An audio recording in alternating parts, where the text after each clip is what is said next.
Hey guys, welcome back. Adam here with Indie Farm Life. Isn't that pretty?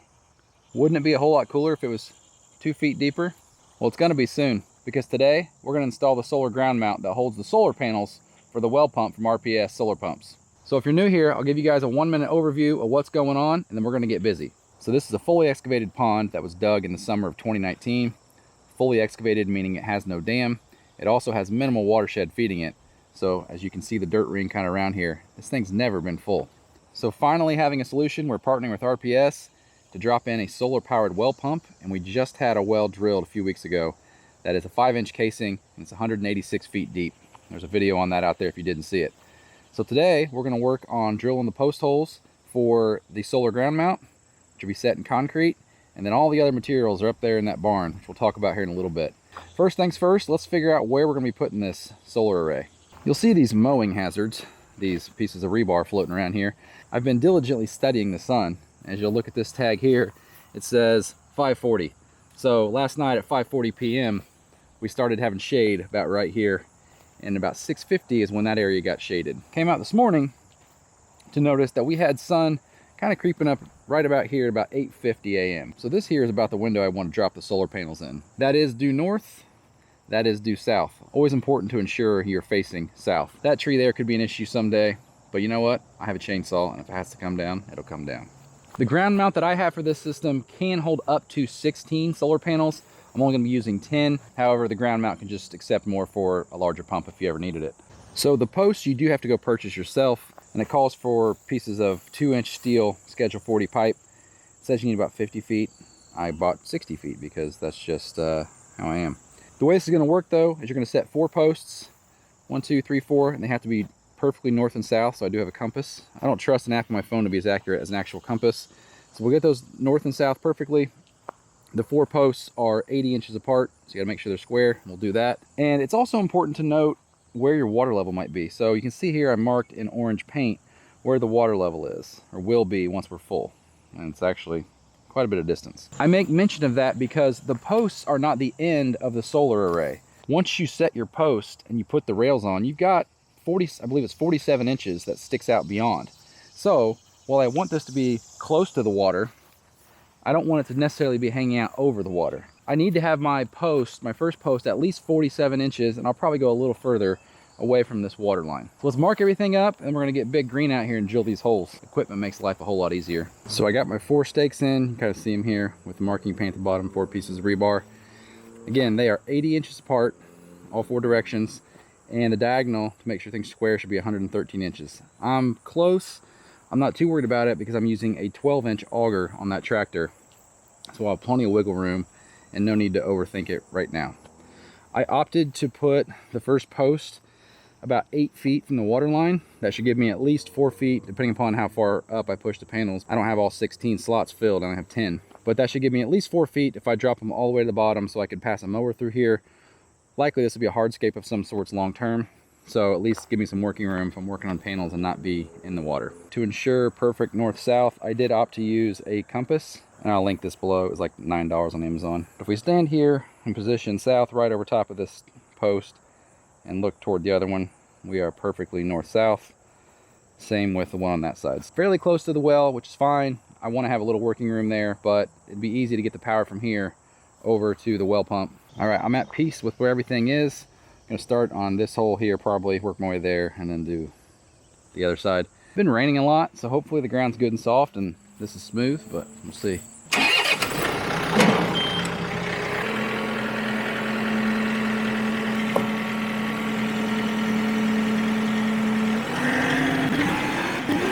Are you sure you guys don't want to watch like 40 minutes of this? This is an old school auger I bought used and probably needs sharpened or the teeth replaced.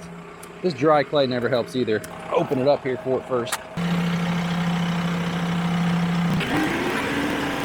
I hope they all go a little smoother than this. What I really need, and they have it for this tractor, I just don't have it, is a hydraulic down pressure kit. Without any kind of down pressure, this thing's kind of just dancing, as you can see. Circle back when I have a little more progress. Probably need to get some water. So I don't quite have 4 holes yet, but I thought I'd jump in here and give you a quick update. These 2 here are about 4 foot in depth. Probably can't see down them because of the shadow, but This one here, however, is now done, but not because of the auger. So I was cleaning it out a little bit with the post hole diggers to make a channel, kind of help it ride down in. And then that thing started catching a rock in the sidewall, and I snapped the shear bolt right out of the head of this thing. That's why you have shear bolts, right? Better to damage that than the tractor. So I dug it by hand. It's at 4 foot depth as well. I don't know if you can see, there's a giant rock right here on the side. I was half tempted to get the backhoe and dig this out just to see how big it was, but my luck would be the size of riprap, and that'd be it. So I got a smaller channel all the way down to 4 foot. I just got to dig that one. It is to the point where I think it's getting ready to go pretty fast, so I thought I'd at least show you that.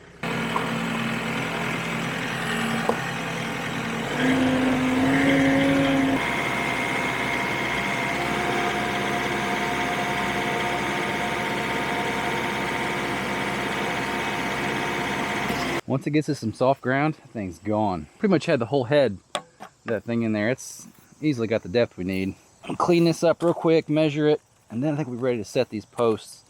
I probably will throw some 53 limestone in here. Yep, it's deep. I'm gonna go grab some 53. You got this great ballast here. That'll be good.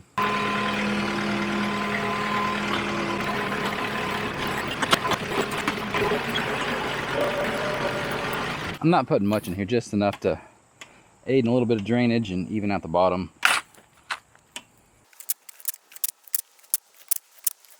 I can't see down there. That thing's dark.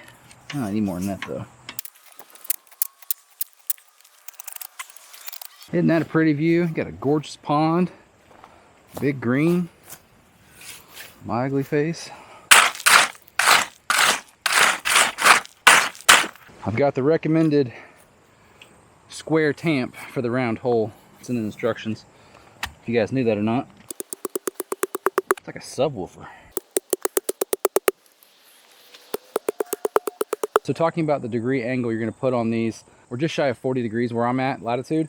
So I'm going to use their guide here, and what they recommend is 24 inches above grade for the front post and 78 inches above grade for the back post. Ooh, those are hot. Ooh, those are really hot. Those are smoking hot. Woo! All right, I'm gonna get gloves. Woo! That would be 2 left-handed gloves. Nope, 2 right-handed gloves. It's been a long day. So yeah, I could go ahead and cut these front posts to a shorter length now, but why bother? I'm gonna end up cutting them later anyway, so.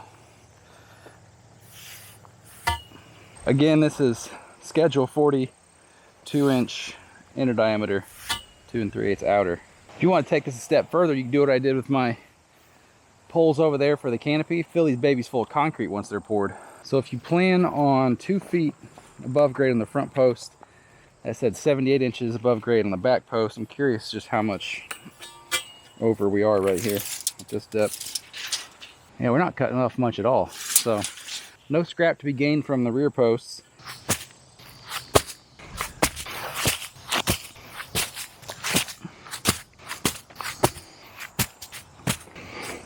Yes, Kyle, that take was for you. So I have 13 bags of concrete. I didn't even buy this concrete for this project. I just happened to have it because that's kind of how things go around here. I just have stuff laying around, buy it for one project, never use it kind of thing. We're gonna dry pour these, backfill with a little water, kind of mix it up in the hole as best I can. 3 bags per. This one's getting 4 just because it's a back post, so it's gonna be taller. That one's only getting 3 because it's a smaller hole because of those rock jut outs, and I hand dug it with a post hole digger. So I think we'll start there and then work our way around and make sure our spacing's still good. So I have a couple magnetic levels here to help check plumb once I have everything set. But here's a little tip that may help you if you're working by yourself. I did this before when I did my post on my beach. Just took an old piece of scrap lumber, drilled a hole with a hole saw in it. This can kind of be your easy way to brace this and help keep it steady as you're working with it. Not perfect, not super structural, but hey, it works. Especially if you can get the bottom of that set in the gravel a little bit. Just got to make sure you have some working room left and your board's not too big. Also, I don't know if I mentioned, when you're buying your conduit, shop around. I got these 10-foot pieces at Menards, I think like $58 after their 11% rebate, and they were something like $80 at Home Depot and Lowe's. So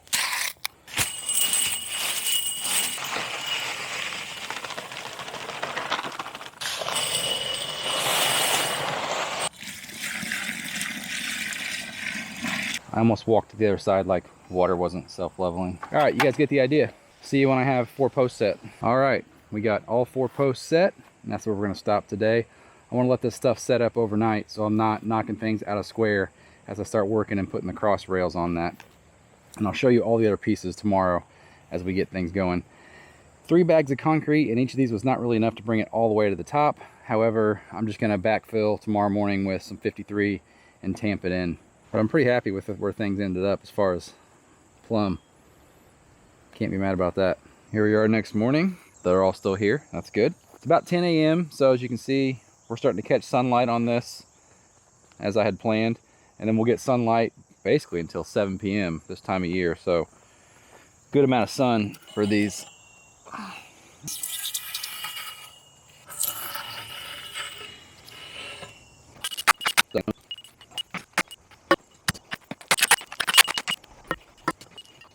Probably need more once it rains on this a little bit, but so be it. So the next step is going to be to cut these so we have the right angle. Like I said previously, we're just under 40 degrees latitude here in central Indiana. The instruction manual calls for a 40-degree latitude to have about a 33.5-degree angle, which would be 24 inches above grade on the front, I think 78 on the back. But I also do have a slope meter on my phone. We'll put a flat bar on here and get our angle. So if I want to go 3 feet, and if I have enough height, we can go higher. So here's everything that RPS sent to us: solar panels, the pump, the wire, the rope to let it down there, the hardware, the poly pipe, everything we need to install this, other than the 2-inch steel pipe which we purchased, is sitting right here. So we have our 4 posts out there, and what comes next is cutting them to the right height and setting these caps on the top, which have an indentation for cross members. So we will get the 4 post caps on there, and we'll do a beam across, or a piece of steel pipe across, and then these long vertical rails will mount perpendicular to them. What we're going to do now though is go ahead and join one, and we'll probably do them all just because hardware is easier to not lose on a concrete floor than out there in the grass. But we'll take 3 of these rails and join them into one long rail like you see laying here, and the rest of them are in these little bags here. We're going to use this as a straight edge to help us figure out the angle that we need.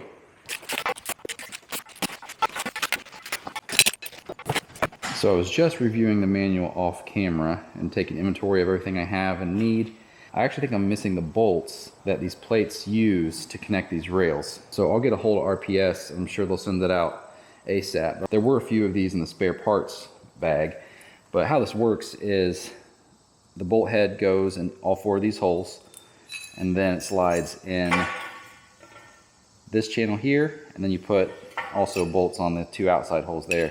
And so it goes down that channel. So it goes in, that in there. So effectively, half will live there, second rail, and this is the channel where the solar panels actually mount. It'll slow me down a little, but that's fine. I'm sure RPS will respond quickly. I need, I think, 64 of these things, so it's probably just 1 bag, no big deal. So people make mistakes, not a big deal.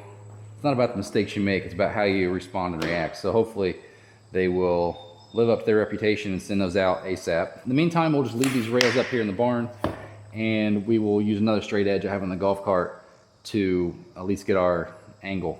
So now we're at the point where we're ready to cut the posts using that straight edge there, which is 8 feet long, and just barely long enough for the angle that I'm working with. But my goal here is to get as much height out of this as possible. So the instructions typically say keep the front post at about 2 feet above grade. I'm gonna be about 2.5 feet or so.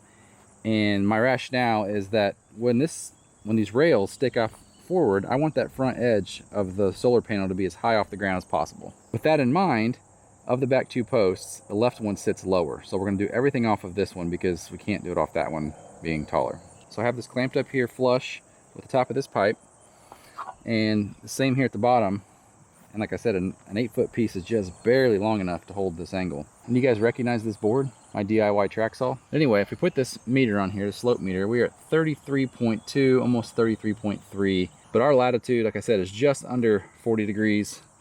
And then the instructions, they said 40 degrees drops down to 33.5. So I just took the 6.5 difference and subtracted it from our latitude, which puts us at 33.26, I believe. So I'm gonna mark it, nothing to do up there. We'll mark and cut this one. We'll make sure we're level across here and across the back, so we'll be cutting these 2 pipes and not that one. Here's to hoping I can actually cut this somewhat level.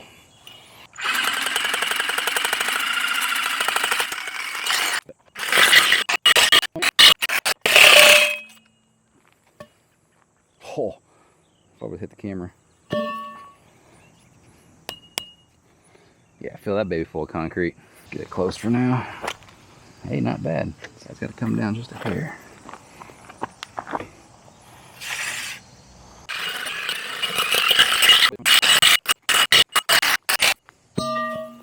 Before I make this last cut, I want to show you guys something here. So yes, we are level. And we're at the top of that post there.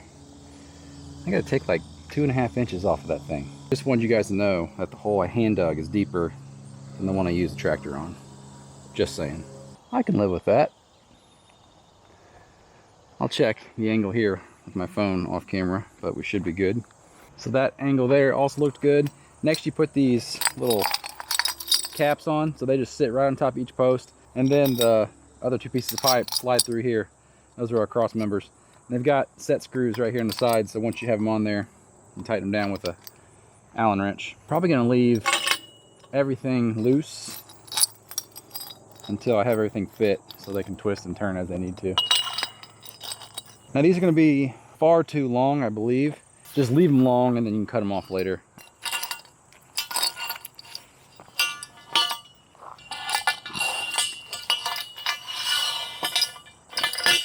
I'm actually getting ready to set up a thing of uneven bars. Given the Olympics are just wrapping up, might give this a go. Way easier. I'm trying to fish those through there.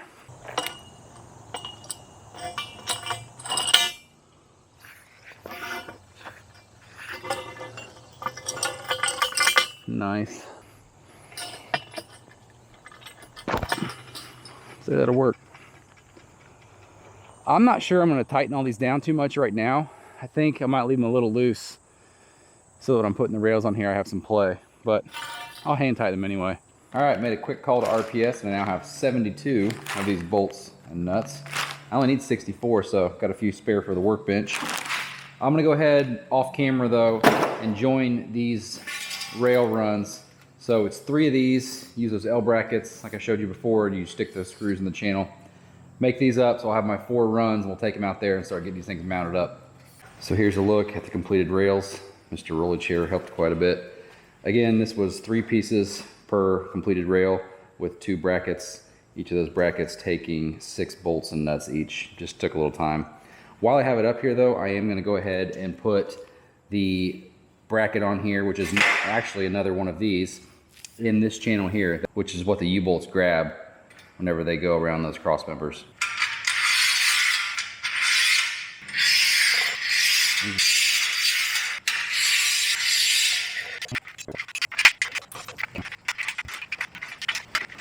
For whatever reason, I'm going to put my mounting stuff all on that side, which would be east. I'm just going to get stuff kind of loose fit now for now too. Man, it's hot. I feel like the pond's dropped like 3 or 4 inches since I started this process too. Pretty simple, right? U-bolt comes up from underneath, bolts on top. Done. I'm gonna do that one and all the others. I used my "that was easy" button. This is all just kind of roughly fit up here. This is definitely not the right width for the panels. The next step is gonna be get the panels and measure them and start lining these rails up where they need to go. We'll have 5 of them running up one run of this and 5 of them running up the other, and they'll be going horizontal here. So each panel is 40 inches long and 20 inches tall, and this is built to hold 16 panels. Given that we only have 10, we're only going to have 100 inches vertical. So what I plan to do is actually slide these rails up a little bit and leave my excess hanging off up over top. I don't want to cut it off right away because I may come back and use this ground mount to add solar panels to power, say, an aerator or something else. So I don't want to get rid of the rails even though I'm not using them.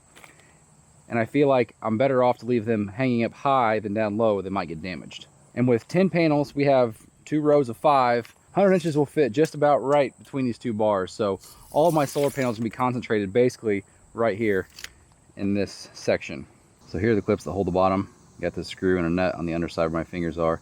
Just lives in that rail and then holds the bottom panel in place as well as the top. There are these little T-clamps, same concept with a nut underneath, but also clamped down in that channel. So you, well, this way, sorry. So you'd have it kind of lipping over both edges of the panel. Just put the little nut on the underside, and you can, my son's calling me on my radio. there, go see what he's up to. Okay, okay. Yeah, buddy, what's up? Dad, I found a, disco thingy go. Pretty cool, huh? You found a disco Danny Go? Like, he has a disco card and then he's gonna put it in a machine and dance to it. I found that Danny Go. That's pretty cool. You have to tell me how it is. Over. It's noteworthy that the wiring on these panels is not centered, so all the wiring is toward one end. It's advisable to put all of the wiring in the center so that they're both accessible right here, so when you wire up everything, it's all near one another.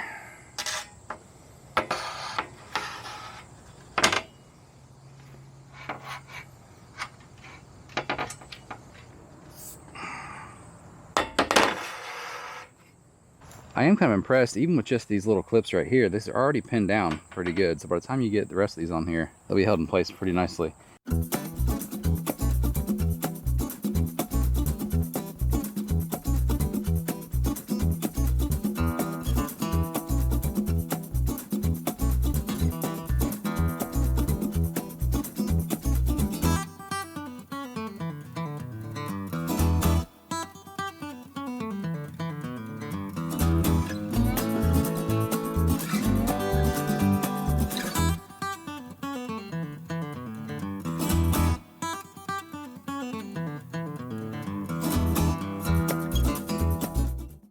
Alright, I got the other 8 panels on there. My runs are fairly straight enough anyway. I still have to tighten down all the other hardware, which I'll do off camera here shortly. And then tomorrow we'll pop on here and take a peek at this thing in the full sun. Kind of running out of daylight here today. This thing covers a pretty good footprint. And as I said earlier, this ground mount can hold a column of 8. So I could put 2 more up here and 1 down there in the bottom. And given that those panels are 40 inches wide and my crossbars are 10 feet, I could get a 3rd column on here. So in total, I could put 24 panels up here. Not that I need that, but it's nice to have that option if I ever want to run an aerator or put a battery bank in here and charge it so we could run lights around the side of the pond, or put a pump over there to pump out that low area in the spring when it needs to be pumped out. So for now, I'm not going to cut this stuff off. I'm going to leave it as is. Looks a little messy, but I think I'd rather have the option to scale up than be stuck with just the 10 that I have. So here we are the next day, and quite honestly, I'm not sure why I'm actually out here videoing this for you guys, because I have nothing new to show you, but there was something about having a video about solar panels end when the sun wasn't shining that was just going to bother me a little bit. I'm very anxious to get these things wired up and see how much power we're generating. They're definitely grabbing some rays today. So the next video you guys see on this project is going to be the fun one. We'll be dropping the well pump down the well and getting water flowing. As I mentioned before, we still need about 2 feet of water to make this pond full. It's gonna make a world of difference because the water line is gonna end up coming right through here. Crazy. That's a lot of water. So hit that subscribe button and we'll see you guys next time. Did you guys see that fish? It's ridiculous.